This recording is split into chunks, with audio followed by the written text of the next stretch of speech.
ఇహలోక సౌఖ్యములను పరలోక మోక్షమును ప్రసాదించే విష్ణు భగవానుని వర్ణించే శ్రీ విష్ణు సహస్రనామములకు దివ్యమైన అర్థములు 18వ భాగము. శర్మ సచ్చిదానంద స్వరూపుడు, పరమానంద స్వరూపుడు, మోక్షమును కాంక్షించే వారికి గమ్యమైన పరమపదమును ప్రసాదించువాడు. అటు మానవ కోటికే కాదు, ఇటు దేవతలకు కూడా తానే శరణ్యుడై అందరికీ ఆనందమును, హాయిని, సౌఖ్యమును పంచిపెట్టే పరమాత్ముని శ్రీ విష్ణు సహస్రనామ స్తోత్రము శర్మ అన్న నామధేయముచే కీర్తించినది. శర్మ అనునామమునకు అశుభములను తొలగించువాడు, సమస్త సన్మంగళములను ప్రసాదించువాడు అన్న అర్థము కూడా ఉండుటచే జగన్మంగళకారుడు పరంధాముడైన శ్రీ మహావిష్ణువు శర్మనామధేయుడైనాడు. విశ్వరేతాః, ఈ విశ్వమంతటికి నీ బీజము, మూల కారణము భగవానుడే. ఆయన రేతస్సు నుండే ఈ సమస్త విశ్వము ఆవిర్భవించినది. సర్వ జగదుత్పత్తికి కారకుడైన వాడు శ్రీ మహావిష్ణువు. మరొక అర్థము ప్రకారము వాయు సంచారము లేనిదే అసలు ఈ విశ్వమునకు మనుగడయే ఉండదు. విశ్వము అన్న పదమునకు వాయువు అని కూడా అర్థముండుటచే విశ్వరేత అను పదమునకు అటువంటి వాయువునకు కారణమైన వాడు అని అర్థముంది.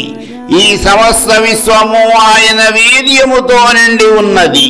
సమస్త జీవరాశులు ఆయన బిడ్డలే అయినందువలన శ్రీ విష్ణు సహస్రనామ స్తోత్రము శ్రీ మహావిష్ణువును విశ్వరేత అన్న నామము చే కీర్తించింది.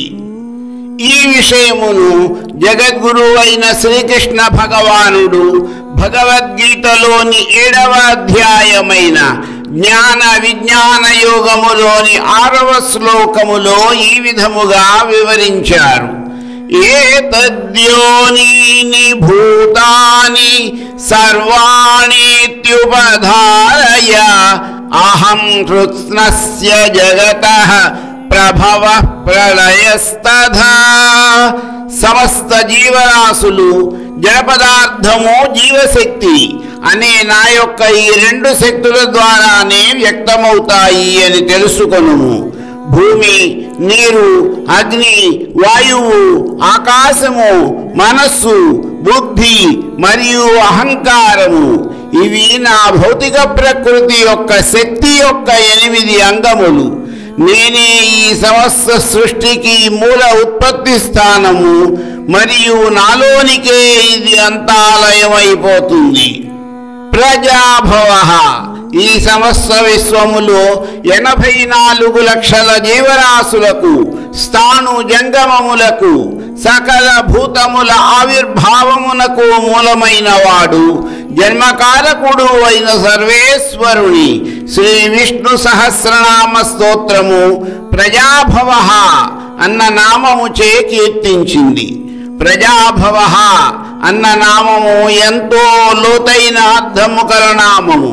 జీవరాశులన్నిటినీ పుట్టించి వాటి యొక్క గుర్తింపునకు కారణమైన పరబ్రహ్మ స్వరూపుడు మాత్రము పుట్టుకలేనివాడు.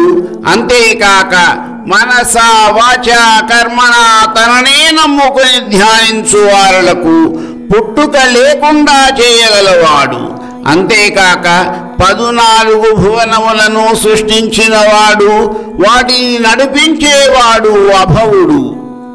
ఆహాహా, సర్వులను తనవారిగానే భావించి ఎవరిని ఎన్నడూ వీడకుండా ఉండువాడు, పగటిపూట వెలిగే సూర్యుని వలె ప్రకాశ స్వరూపుడై జీవుల అజ్ఞానమును తొలగించి జ్ఞానోన్ముఖులను చేయువాడు, తన భక్తులను నాశనము కాకుండా కాపాడువాడు అయిన భగవంతుడిని శ్రీ విష్ణు సహస్రనామ స్తోత్రము ఆహాహ అను నామముతో కీర్తించింది. ఆహాహ అను నామమునకు మృత్యువు లేనివాడు అన్న అర్థము కూడా ఉన్నది. అసలు పుట్టుకే లేని వానికి మృత్యు అంటూ ఎక్కడ ఉంటుంది?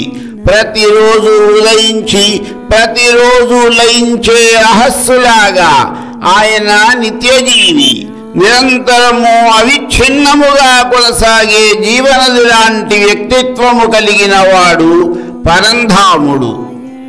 సంవత్సర తనను నమ్మి కొలిచి ఆరాధించు భక్తులను ఉద్ధరించుటకు వెలసి ఉన్నవాడు. అనంతము ఈ సృష్టి అన్వేషణకు మూల కారణము అయిన కాలస్వరూపుడు. కాలమునకు ఆయన కర్త కాని కాలము తనకు కర్త కానివాడు. సృష్టి నుండి ప్రళయము వరకు ఒక కాల ప్రమాణముగా నిలుచువాడు. జీవులందరి యొక్క హృదయములలో అంతర్యామిగా నిలిచి ఉన్నవాడు అయిన శ్రీ విష్ణు భగవానుని శ్రీ విష్ణు సహస్రనామము సంవత్సర అన్న నామముతో కీర్తించింది. అటువంటి కాలస్వరూపుడు కాలః కరుణ రూపాయ సృష్టి స్థితి లయాత్మనే కాలాతీతాయ కాలాయ పుండరీకాయ తే నమః అని కీర్తించబడినాడు. వ్యాళః భక్తుల శరణాగతిని స్వీకరించి అనుగ్రహించువాడు. సర్పము, ఏనుగు, పులి మొదలైన వారిని ఏ విధముగా పట్టుకొనుటకు వీలు కాదో ఆ విధముగా చేజిక్కని వాడు. భక్తుల అభీష్టములు నెరవేర్చుటయందు అత్యంత ఆసక్తి కలిగిన వాడు. కౌస్తుభము, వైజయంతి మొదలైన అనేకమైన విశేష ఆభరణములను ధరించు అలంకార ప్రియుడు. శత్రు సంహారకుడు, తేజోరూపుడై విశ్వమంతటా ప్రకాశించువాడు. ఒక్క క్షణము కూడా తీరిక లేకుండా ప్రాణికోటి యొక్క ఆయుస్సును క్షీణింపజేస్తూ ముందుకు సాగే కాలసర్పము వంటి వాడు అయిన భగవానుడు వ్యాళః అన్న నామముతో కీర్తించబడినాడు. ప్రత్యయః తనను విశ్వసించి ఆధారపడదగిన వాడు. ప్రజ్ఞకు మూలమైన వాడు, జ్ఞానస్వరూపుడైన వాడు. తనకు తెలియనిది అంటూ ఏదీ లేనివాడు. ప్రజ్ఞానం బ్రహ్మ అన్న వేదవాక్యమును అనుసరించి సర్వ విషయముల జ్ఞానము కలిగిన వాడు అయిన పరమేశ్వరుని శ్రీ విష్ణు సహస్రనామ స్తోత్రము ప్రత్యయః అన్న నామము చే కీర్తించింది. జీవులందరినీ సమదృష్టితో వీక్షిస్తూ తగిన సమయములో వారిని సమీపించే కాలపురుషుడు ప్రత్యయుడు. మరికొన్ని నామములకు అర్థములు నా తదుపరి వీడియోలో